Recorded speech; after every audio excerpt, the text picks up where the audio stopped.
Oke, Assalamualaikum warahmatullahi wabarakatuh. Nama saya Said Sultan Marifatullah dari belakang 002. Di sini saya akan jadi penutur kalian untuk teknik kendali dan ini untuk angkatan 2004 tahun 2026. Oke, kita langsung ya. Di sini materi yang akan dibahas itu adalah materi soal UAS teknik kendali 2025 dengan teori di sampingnya.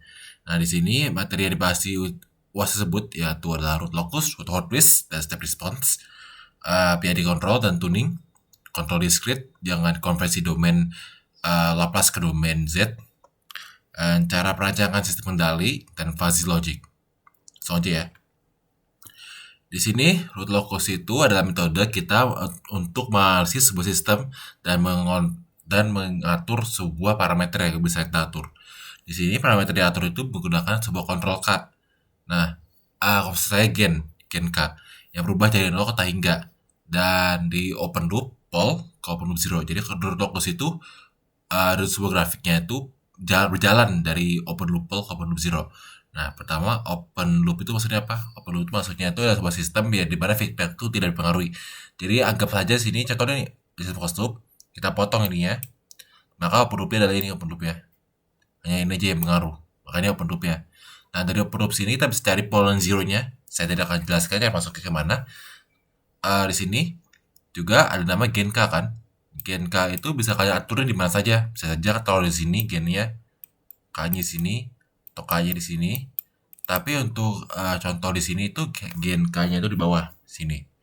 Nah, pas kita udah dapat open poly zero ini, kita grafikkan ke dalam sebuah domain sebuah domain S dan digrafikkan di pada grafik S. Nah, pada grafik S ini kita atur nilai K-nya dan kita plot untuk setiap nilai K dari 0 hingga. Itu root locus secara dasar ya. Nah, cara plotting kemana? Nah, di sini kita tuh akan belajar cara plotting manual. Kenapa? Karena untuk kita belajar root locus kita harus ngerti dulu cara kerjanya mana root locus ya kan. Nah, pertama pas kita cari root locus itu kita butuh tahu dulu pole dan zero itu mana. Ya open loop tadi yang saya jelaskan tadi kan. Habis itu kita cari dulu segmen root locus di real axis yang sebuah titik berada pada root locus jika jumlah pole dan plus zero-nya itu sebelah kiri kanannya ganjil. Kalau kalian bingung, gak apa-apa. Nanti saya jelasin lagi, habis ini saya jelasin lagi. Nah, setelah ketiga, kita cari asimptotnya. Asimptot itu ada 3 parameternya. Atau kan asimptot itu apa? Asimptot itu di titik, contoh nih, kalian punya sebuah grafik nih. Asimptot di sini grafiknya itu adalah hiperbola kan. Maka asimptot itu ada titik ini. Titik konversian dah, titik konversi. Yang agak jelek sih. Terus gini, sorry. Titik konversi antara sebuah hiperbola. Gini. Lihat kan? Nilainya tuh makin lama makin sini kan? Makin nyatu dengan titik yang beling ini kan? Nah, si metode itu ini nih yang garis ini. Nah, itu n ini mengasih tahu berapa jumlah asimptot yang ada. Di sini ada 4 kan? Maka seharusnya n di sini 4. Langsung centroid itu titik mana asimptotnya itu pada keluar. Atau titiknya itu sini nih. So, derajat itu ada derajat di mana asimptotnya itu keluar. Ini contoh derajatnya. Seharusnya sini nih bukan 3 sih, seharusnya sini n. Sorry, ini n atau saya. Dan jumlahnya. Lalu sini titik derajat ini adalah sesuai dengan sumbu x plus ya. Ini x plus. Nah, derajat ini derajatnya ada ini. Contoh derajat 1. Ini derajat 2. Nah, itu derajatnya. Langsung kalau bisa data bukan asimptot ini, kita cari angka 4-nya, itu breakaway point. Breakaway point itu titik di mana nilainya dari locus itu pecah dari sumbu x, dari sumbu real, masuk ke bidang kompleks. Contoh ini. Ntar saya rapikan dulu nih ya. Oke. Ya, mana tuh, Pak? Oke. Itu nih. Tapi grafik X nih, sumbu X. Ini sumbu Y. Ini imajiner, ini real. Dan kita pas plotting sebuah root locus itu ternyata kita temukan ada 2 pole. Satu sini dan 2 zero. Oke, kalau sini zeronya atau zero lagi sini. Ingat ya, zero tuh lingkaran, pole tuh silang. Nah, pas kita lihat sini, pas contohnya kita sini nih.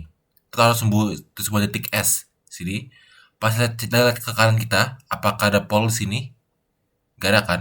Dan pole sini gak ada kan? Dan gak ada sama sekali kan? Berarti di sini gak ada dot locus di sebuah real. Pas kita pindah ke sini, titik S sini, apakah ada pole sebelah kanan kita? Ada. Berapa jumlahnya? 1. 1 tuh apa? 1 tuh ganjil kan? Maka nilainya sih ada dot locus. Set. Sini ada dot locus.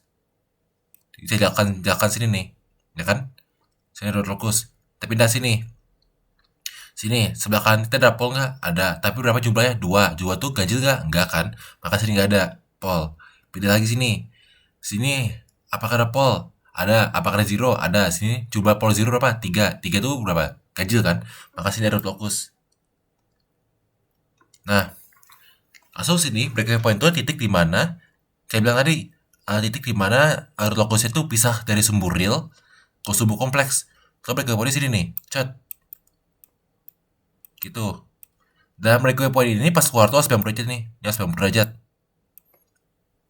Dan ingat ya, pole tuh dari pole ke zero. Kita kan open loop pole, ini open loop zeronya. Nanti pindah ke sini set itu, cet. Gitu, cet. Gitu. Langsung pindah ke sini. Nah, itu root locus dasar itu sih bentukannya. Nah, ini secara imaginary crossing ini secara tidak wajib ya. Ini cuma buat mendetailkan root locus kalian, tapi nanti saya masukin lagi sini. Nanti kalian pakai gunakan root hardware, juga menggunakan list observation. Nanti jelaskan di contoh ya. Lanjut lanjut. Nah, transient response specification. Nah, untuk control system itu, untuk classical control system itu ada 2 cara kita approach sebuah problem, yaitu dengan time domain, juga frequency domain. Time domain itu kita akan menggunakan root locus, contohnya root hardware. Dan untuk frequency domain itu mungkin kita pakai body plot atau Nyquist. Nah, itu mungkin saya masukkannya kalau kalian tanyakan aja nanti kalau buat body plot Nyquist. Lebih banyak juga contohnya di YouTube. Nah, transient response itu adalah respon transient. Nah, transient itu apa? Dimana pas kita masukkan input ke sebuah sistem, maka pas outputnya itu masih tidak stabil, gini set, tuh kan, masih belum gini kan, itu namanya transient. Nah, juga ada namanya steady state. Steady state itu di titik titik waktu di mana responnya udah stabil kayak ini nih. Ini steady state nih.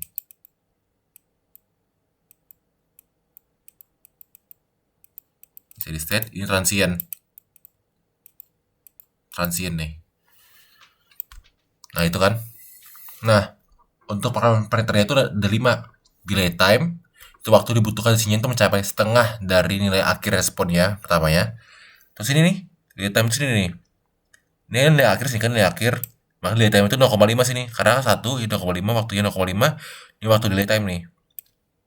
Rise time ada waktu yang diperlukan sinyal untuk keluaran untuk naik 10 atau 90%, 10 ke 90%, atau 0 ke 100% dari nilai akhirnya. Di sini dari 0 kan nih, sampai ke nilai akhir berapa waktunya, berapa? Rise time. So peak time itu adalah titik dimana adalah waktu sampai masuk ke puncak pertamanya. Ini peak time nih. Ya kan? Puncak pertama berapa waktunya? So maksimal overshoot itu apa maksudnya? Ini kan kita kan maunya kan outputnya 1 kan, atau inputnya step, maka outputnya mau 1 kan. Tapi pas kita masukkan input step maka ada naik nih. Nah, ini namanya overshoot nih. Ini overshoot namanya. Langsung overshoot itu kita juga overshoot itu digunakan pakai persentase berapa persen overshootnya itu terlalu tinggi itu. Langsung settling time itu waktu sampai nilainya itu masuk ke steady state. Nah, ini settling time di sini itu waktunya 2 detik. Nah, settling time itu parameternya itu bisa 2%. Ini kan 2% nih, total 2% nih. 2% atau 5%. Itu sesuai dengan kebutuhan sih. Nah, di sini ada rumus-rumus untuk mencari sebuah parameter-parameter ini untuk sistem order 2. Ingat ya, order 2 juga untuk input step. Ya, ini setiap input dan setiap order itu beda. cari sendiri. Saya nggak akan masuk karena itu sangat-sangat kompleks dan dalam. Jadi yang paling kemungkinan besar sih sistemnya udah dua, juga inputnya tuh adalah step. Jadi untuk karena nggak usah gini rumusnya. Jadi langsung ya. Nah, contoh ya. Ini contohnya root locus di bawah sini. Pertama kita analisis itu kestabilannya. Ini kan dari karakter ini namanya nih, bawah sini nih. Pertama karakteristik equation. Karakteristik equation ya. Karakteristik equation itu kita pindahkan ya. Kita bikin nol kan, untuk mencari apa? Cari root. Mencari root yang membuat pol. Nah, pas kita itu kita akan menggunakan sistem root. Ini root Horowitz ya. Ini root Horowitz. Pakai tabel ya. Pertama sini kan lihat 1 nih. 1 3 2 K. Udah kan dapat semua itu. Langsung kita bikin tabel selanjutnya. Sini S1. Maka 2 kali 3 dikurang 1 kali K semua dibagi sama 3. Dapat dari sini. Langsung masuk situ. Jadi 2 kali 3 kurang 1 kali K per 3. Ya kan? Masuk situ. Ulang lagi. 2 kali ini dikurang 1 kali ini dibagi sama 6 per 3. Dapatnya apa? Jadi dapatnya K. Nah, untuk ini, rule Horowitz itu, kita butuh mentahukan sistemnya stabil tidak dengan apa? Dengan lihat nih, kalau yang pertama ini, harus semua sini harus positif. Di atas 0. Kalau semua ini di atas 0, maka sistem stabil. Jadi kalau gitu dia cari aja sih parameternya. Sini kan 6 per 3K, terus sini dibagi aja di atas 0. Maka K harus di bawah 0 kan, bawah 6 kan. Terus sini, K harus di atas 0 kembat ini kan. K harus di atas 0. Maka kita cari sini semua, maka nilai K itu harus di antara 0 sampai 6 untuk jadi stabil. Dan menjadi stabil itu jika K-nya sama dengan 6. Nah, menjadi stabil itu apa? Itu titik di mana nggak ada decay dan juga nggak ada growth. Jadi ya, tapi cuma berosilasi terus tanpa berhenti. Itu menjadi stable. Nah, ini contoh root locus ini.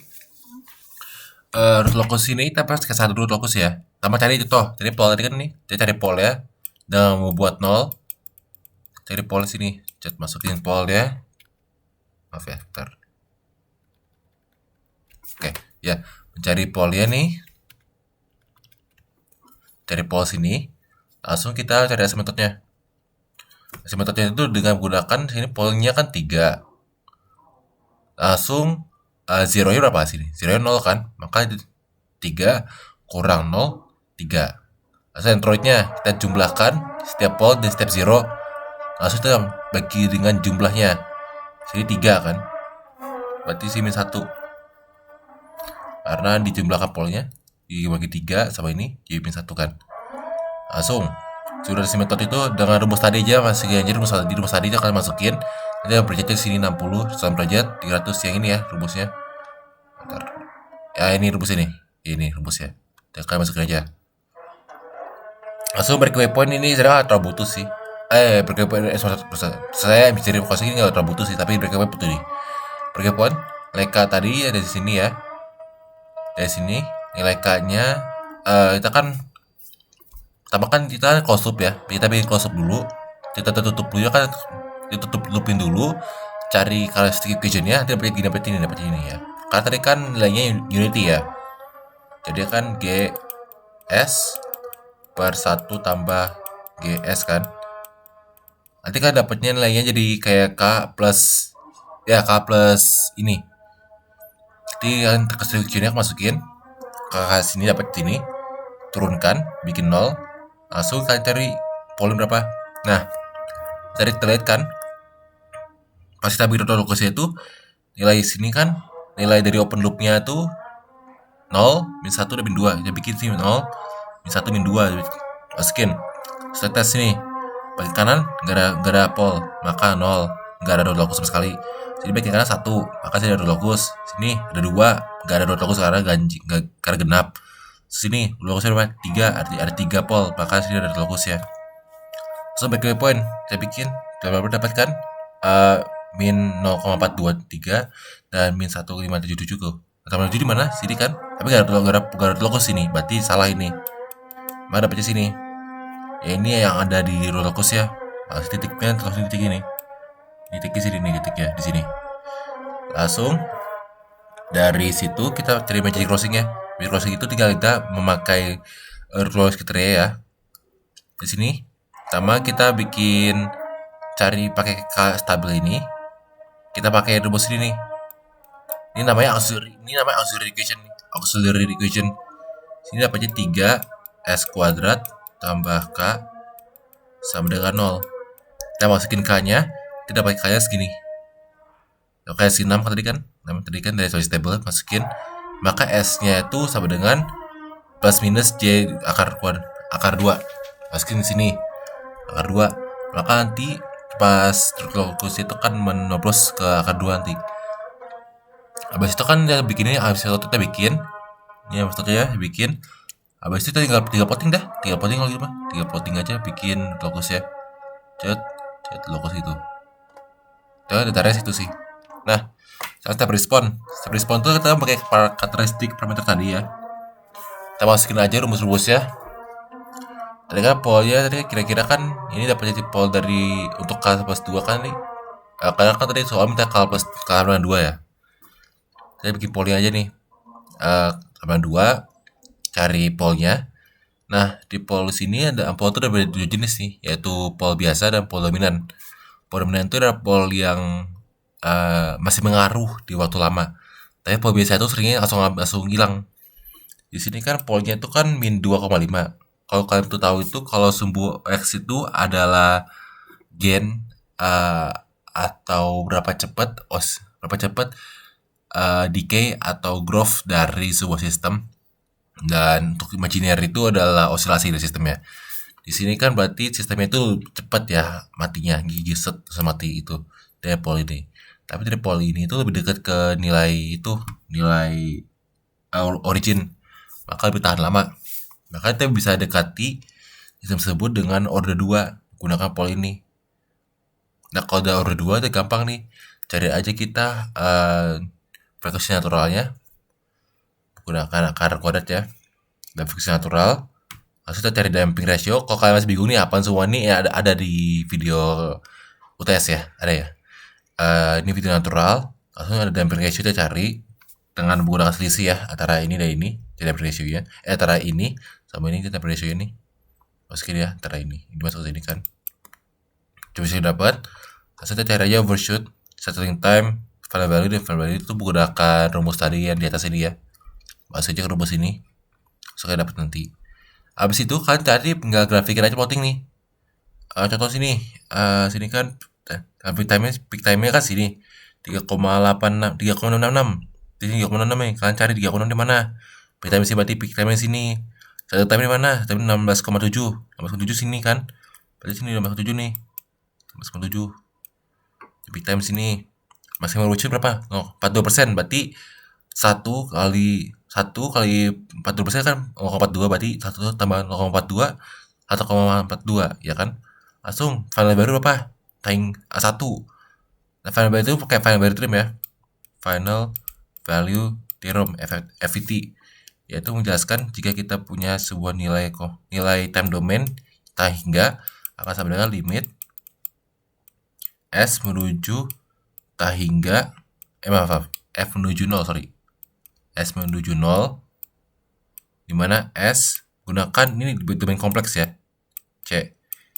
Nah, final value theorem kita masukin aja sini, dapatkan nilai 1. Saya akan grafikkan aja langsung, grafik. Langsung dah, masuk aja PID control dan tuning. Nah, PID itu adalah controller yang menggunakan 3 akses kendali, yaitu seperti proporsional, integral, derivatif, di mana parameter kontrolnya itu adalah error. Yang kita error itu adalah selisih antara input yang kita mau dan output. Dan proses tuning itu kita mau prosesnya mencari nilai KP, KI, dan KD-nya. Oke, pertama kita tahu dulu apa kegunaan dari setiap parameter tersebut. Pertama, kontrol P. P itu membuat respon itu lebih cepat, mengecilkan error, dan overshootnya akan bisa naik ya. Dan jika terlalu besar itu sistem akan oscilasi tidak stabil. Jadi kalau kita punya contoh nilainya P-nya itu errornya 2, pakai P ini errornya di 20 tiba gitu. Nah, controller I itu menjumlahkan sisa errornya. Karena kan kalau kalian tahu tuh P itu memiliki steady state error. Nah, I itu tugasnya menjumlahkan error tersebut untuk membuat nilainya itu beneran di titik 0, titik yang kita mau itu, yaitu inputnya. So, ada juga control D. D itu bisa dibilang peredam dari sistem.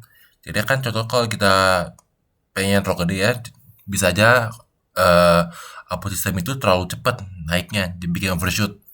Maka kita bisa pakai D itu untuk menghaluskan naiknya itu. Jadi pas nilai dari outputnya itu mendekati yang kita mau, maka output tersebut diredami, dia lebih redam inputnya. Lanjut ya. PI tuning, kita akan menggunakan metode Ziegler-Nichols ya. Ziegler-Nichols itu ada metode PI tuning yang terkenal ya, untuk menggunakan parameter-parameter secara implisit tanpa harus menggunakan metode matematis detail. Pertama, kita bikin dulu keluar kita itu jadi keluar proporsional dengan KI dan KD dibikin 0. Terus kita naikin KP pelan-pelan sampai sistemnya itu beroscilasi terus-menerus. Jadi standard oscillation ya. Maka kita akan misal polehnya tuh KP sama dengan KU, di mana KU itu tempat gamenya. Nah, standard oscillation itu dari saya bilang tadi ya, itu marginally stable. Itu nilai K di pas marginally stable. Contoh tadi kan nilai 6 ya, contoh tadi itu. Atau kita ukur periode oscilasinya, sebut time period. Abis itu kita langsung dia masukin aja ke rumus bawah sini. Nanti kita dapat nilai KP, KD, dan KI-nya. Jadi ini pakai T ya. Nanti ya sendiri ini salah satu cara juga bikin nulisin sebuah PID controller. Terus sini ya. Terus di rumus ini kita diminta bikin sebuah PID controller untuk sistem samping. Pertama menggunakan Ziegler-Nichols konsepnya. Kita akan menggunakan controllernya tuh proporsional, maka cuma K aja. Kita bikin close loop, kita tutup loop ya. Cari characteristic equation-nya itu garis bawahnya tuh characteristic equation-nya dapat. Langsung kita bikin 0 kan ya, mau cari pole ya. Habis kita dapatkan nilai ini ya. Kita langsung masukin aja ke Ziegler-Nichols, cari aja nilai yang bikin stabil. Saya bilang tadi ya. Kita cari nilai K maksimal yang bikin stabil. Itu berapa? Itu yang dapatkan itu ternyata adalah 18 nih. 18. Maaf, sorry. Ya sini. Ya, masuk sini. K maksimal 30 balik. Sorry, 30 sini. Dari 30 ini kita masukin ke auxiliary equation di sini. Masukin sini. Langsung kita cari nilai S-nya. Maka S-nya itu adalah akar 5. Nah, kalau kalian tahu ya, sumbu imajiner itu kan adalah oscilasi natural dari sistemnya. Maka kita bisa ganti S dengan oscilasi natural yaitu WN. Masukin sini itu WU-nya itu akar 5 kan. Langsung kita pakai cari di maaf Pak. Ya, periode ultimate-nya yaitu ya pasti 2pi per F kan. 2pi per F kan untuk periode kan. Jadi 2pi per akar 5. Karena ini kan frekuensi nih. Kita dapatkan min dapatnya min 2,81. Dari situ kita langsung masukin aja ke nilai sini. KU-nya, PU, dan PT-nya tuh masukin sini. Kita masukin, langsung dapatkan nilai 18, 0,4, 0,5, 35. Habis itu hasilnya KI dan KP di KD ya. Kita masukin TI dan TD-nya, kita masukin. Dapat nilai 12 sama 6, dan bla di situ. Dan yang dapat ya nilai PID-nya. Masukin nilai PID sini ke sebuah controller PID dan selesai. Oke, sekarang kita masuk ke kontrol diskrisasi. Nah, konversi fungsi transfer dari domain S yang kontinu ke domain Z yang diskrit. Nah, ini yang digunakan dari ini bisa jalan di microcontroller karena untuk controller itu kan pasti diskrit nilainya ya. Dan konversi ini butuh mendefinisikan sebuah sampling time TS. Sampling time itu penting, seperti kalian dibaca di tengah sistem, sampling time itu kita butuh aturi sesuai kebutuhan kita. Nah, jika di pol domain S itu adalah S min A, maka pol di domain Z itu adalah Z min pangkat min ATS. Jadi saya nggak jelaskan karena ini sangat dalam ya materinya, jadi saya akan jelaskan besar ya. Langsung aja ya, ini namanya zero order hold. Zero order hold itu adalah mengubah nilai S ke nilai Z. Zero order hold itu kayak mana maksudnya? Jadi contoh di sini kan punya domain, ini punya sinyal gini. Kalian pisah-pisah nih. Cet, cet, cet, cet. Zero order hold itu benar sini. Atau nih sini nilai sini kan nih. Jadi ini domain waktu kan nih, domain waktu ini 1, ini 2, ini 3, ini 4, 5, 6, bla bla itu lanjut dah. Zero order hold gini kamu nih. Pas kamu masuk ke domain 1 nih, nilai outputnya akan ditahan di sini, setahan. Langsung di sini 2, cet, tahan sini. Langsung sini 4, tahan. Langsung tahan sini, tahan. Itu tahan ditahan. Itu masih zero order hold nih. Itu masih zero order hold. Ingat ya, waktunya tablet itu butuh 2 kali dari frekuensi dari sistem ya, karena ini buat naik base kriteria juga. Pengaruh juga sini. Jadi rumus dasarnya zero order hold ini bagi set domain, saya akan masuk set domain karena takut akan waktu. Maka input dia digitalnya akan ditahan konstan selama atau periode sampling. Lalu diberikan print continue. Nah, untuk stabilitas di Z domain itu nilai realnya tuh dari S itu kan untuk domain bidang S itu kan harus di bawah 0 ya. Tapi untuk sistem discrete domain Z itu kamu unit circle dari di grafik itu atau di grafik itu harus di bawah 1. Jadi nilai Z itu harus di bawah unit circle. Contoh sini kayak ini kan ini circle, nilai Z nya harus di bawah dalam sini buat dapat nilai stabil. Saja aja. Saya konversi domain S ke Z. Perhatikannya ini. Perhatikan di bawah sini. Kita memiliki nilai potensial, preamp, power amp, motor load, dan gears. Pertama kita ubah dulu fungsi transfer ke fungsi transfer Z ya, demi tahap map, di mana itu contoh sini kita ambil aja stability type-nya 0,1 ya, biar pas gitu. Nah, rumusnya tuh kita akan gunakan tabel Z ya, masukinnya rumusnya. Pertama kita cari nilai G-nya tuh, nilai G sini kan, rumus ini G kan, atas ke semua nih G sini. Ini G masukin ke G sini, masukin, yang hitam lagi nih. Nah, masukin sini. Masukkan kalikan konstantanya, dapat lagi ya kan. Kalian bagi S, dapat S ini. Langsung kalian transfer ke kalian bikin pakai inverse Laplace, terus kalian masukin ke Z, masukin ke domain Z, dan dapat ini. Pas kita dapat nilai sini kan, langsung kita bikin pakai rumus ini, masukin kita jumlah kalikan, masukkan, dapat dari sini.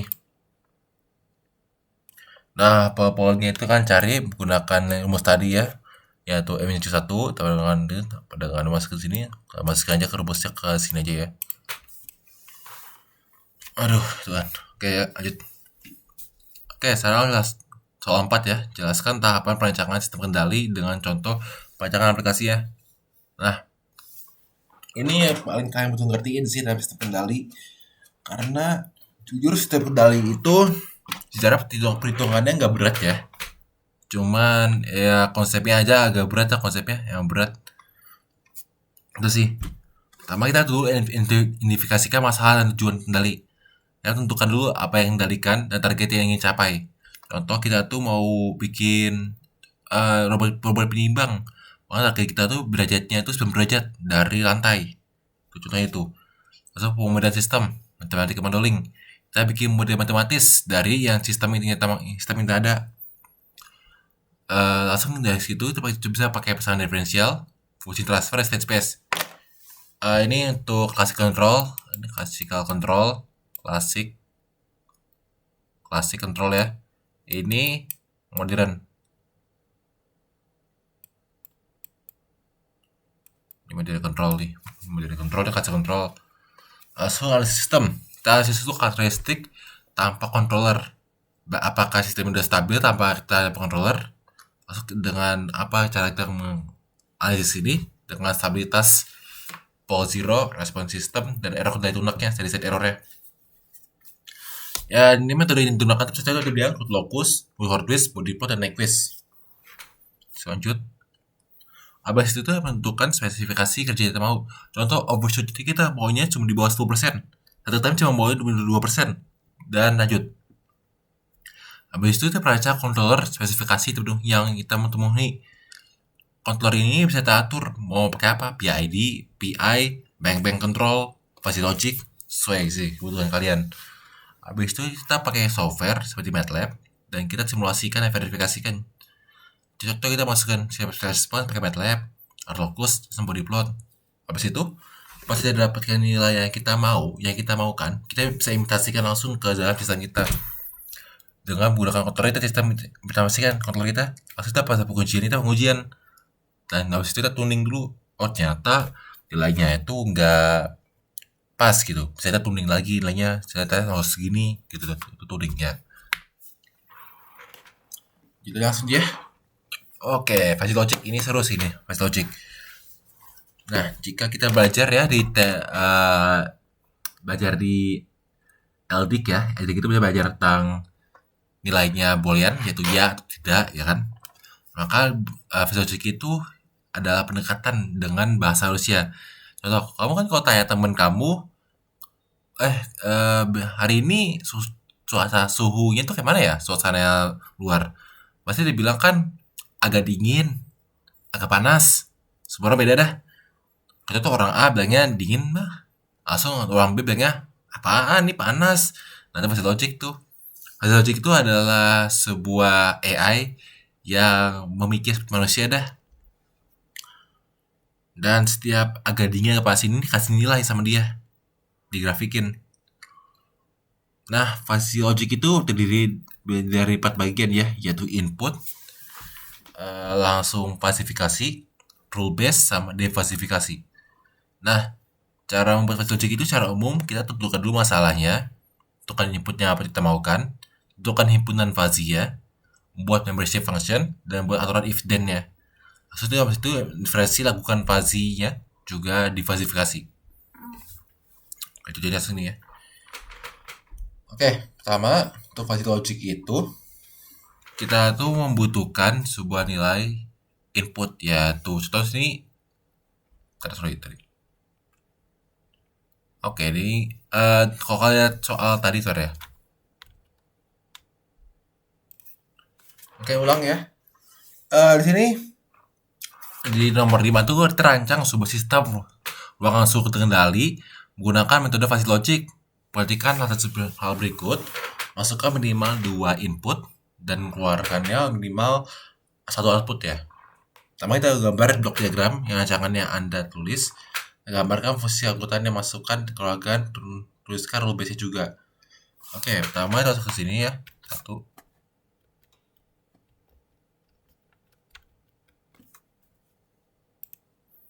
Oke. Pertama sini saya kasih contoh dari fuzzy logic ya. Di sini kita punya sebuah sistem fuzzy logic. Ingat ya, fuzzy logic itu ada falsification, interference, sama defalsification. Pertama, sini inputnya contoh sini inputnya itu adalah void quality sama service quality ya. Maka kita bikin dulu falsification-nya. Nah, falsification di sini kita bisa atur layer mau segitiganya kemana bentukannya. Nah, seringnya di segitiga ini tentukan dari survei dengan banyak orang ya, banyak expert. Nah, kita bikin tuh. Contoh sini nilainya kan sini force 3 itu 10. Kemudian itu 0, bakal sini 10 dan 0 bakal nilainya tuh enak. Enak makanannya enak tuh. Tapi service quality-nya tuh wah jelek tuh. Mungkin orangnya lemparin botol atau apa yang bikin jelek gitu. Nah, jadi kalian ingat ya sini itu kalian bisa atur nilainya mau kayak mana bentukannya sesuai dengan kemauan kalian. Contoh aku maunya tuh enak makanannya enak itu mulai dari 5 tapi sampai 8 gitu. Nah gitu.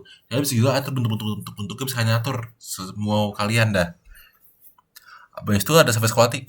Service quality itu di sini kita bikin nilainya atur bisa atur ini. Dan bentukannya itu nggak butuh bentuknya kayak gini ya. Bentuknya bisa bentuknya kayak ini Gaussian ya. Ini Gaussian bentuk Gaussian. Kalau ini trapezoid kan ini. Langsung habis itu tidak nilai ini. Toh 1 0 0 0 1 berarti kan ini jelek kan nilainya. Ini ada nilai fuzzy variable nih. Ini fuzzy variable didapatkan dari nilai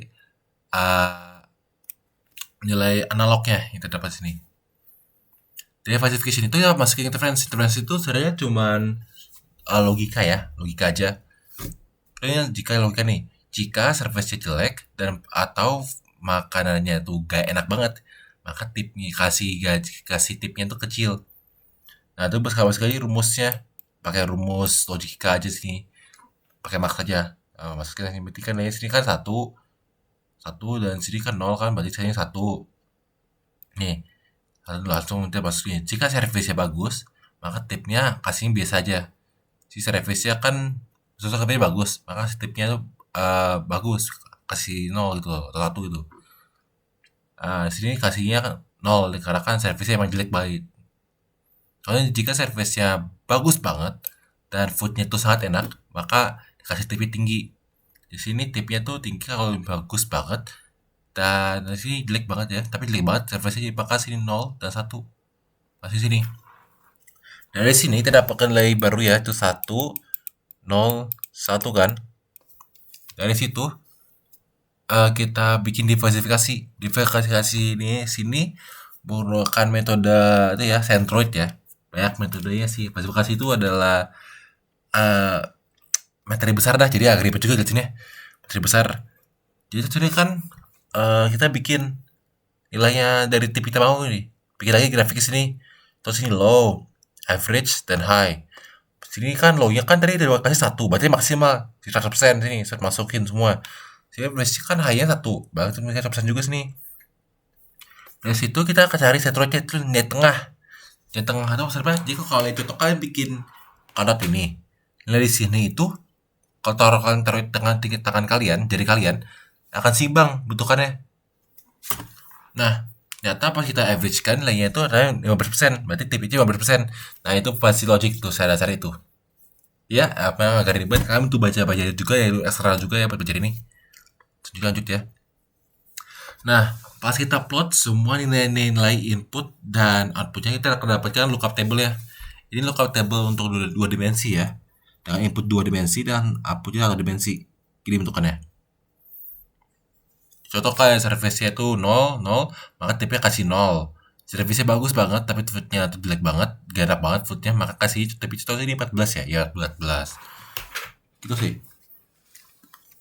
Selanjutnya, ini untuk soal tadi ya, rancangan sebuah sistem ruangan suhu terkendali yang menggunakan metode phase logic control. Berarti kan berikut, masukkan minimal inputnya 2, outputnya 1. Dan jadi, kalian coba dulu misalkan blok diagram ya. Sini blok diagram kita mau tuh kita pakai set point suhu yang kita mau untuk suhu thermal kita. Kita bikin error estimasinya dengan menggunakan suhu aslinya kita selisihkan. Maka output dari summing itu adalah nilai suhu benerannya. Juga sini kita turunin di sini, kita dapatkan nilai turunannya itu adalah perubahan suhu berarti ya. Perubahan suhunya kayak mana? Kita masukin ke falsifikasi, kita diferensikan, kita difalsifikasi dengan diferensi itu ada basis aturannya, dan juga wasal kompleks itu outputnya adalah plan AC atau enggak pemanas heater. Karena output itu adalah suhu aktualnya. Lihat aja. Di sini untuk kita tuliskan gambarkan fungsi keanggotaan yang masukkan. Pertama kita aturi, kita mau butuhkan dari keanggotaannya kayak mana. Pertama untuk himpunan 1 R suhu, atau sih saya maunya itu bikin trapesium segitiga gitu. Sini parameternya bisa kalian atur dia semau kalian, mau untuk kayak mana semau kalian juga. Tapi saya pilih parameter ini bentukannya. Kan cerna dulu aja. Oke. Sini outputnya data errornya segini, saya maunya. Atau sini tadi sih mau segini, mau keluarannya mau gini untukkan dari ini kan, ini falsifikasi, ini juga difalsifikasi nih. Ini buat difalsifikasi nanti. Selanjutnya lanjut ya. Maka kalau saya grafikkan ini semua dalam bentuk segitiga, dapat jadi bentukannya. Ya kan? Pas bentukannya gini, langsung kalian masukin nilai contohnya kalian sini. Saya mau catat suhunya itu adalah kemana contoh ya? Ya, contoh error suhunya itu 4 derajat. Maka di sini saya bilang ini Z itu 0. Ya gitu, Z-nya 0 sini. Dan sini PB itu positif besar 0, tapi catat sini positif kecil sih 100%. Tapi kalau di sini contoh sih. Terus sini paling ini 3 ya, ya 3. 3 Z sini paling cuma 0,3 dan positif kecilnya itu cuma 0,6 ya, 0,6, bener 0,6 gitu.